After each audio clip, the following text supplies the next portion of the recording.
President Emmerson Mnangagwa is accused foreign powers of funding disinformation campaign against Zimbabwe. Aiwa pachizoshata manje.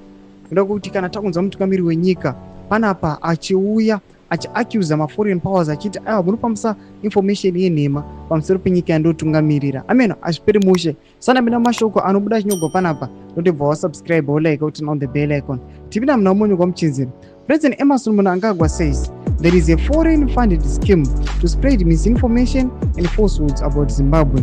In a speech during the burial of former ZVAITWA commander and national hero Makethi Ndebele on Monday, August 5, Mnangagwa claimed this concerted effort to tarnish the country's image is part of an imperialistic agenda aimed at reversing the gains of Zimbabwe's liberation struggle.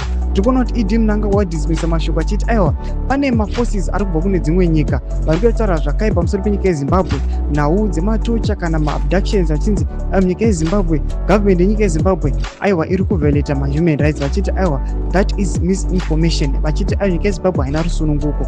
Asi tichita sapaground amene mune yeZimbabwe munoti wokudii pane mashoko ari kutaurwa iwaya the current situation zviri kuitika nyika yeZimbabwe, mashoko ari kudismisswa nemutungamiri wenyika munoti kudii nawo. Ndomubvunza wanda kuseriya muzara nhasi. Ine mucomment section medu mutudze mafungiro enyu pamusangano subscribe kulike pamwe chete noturn on the bell.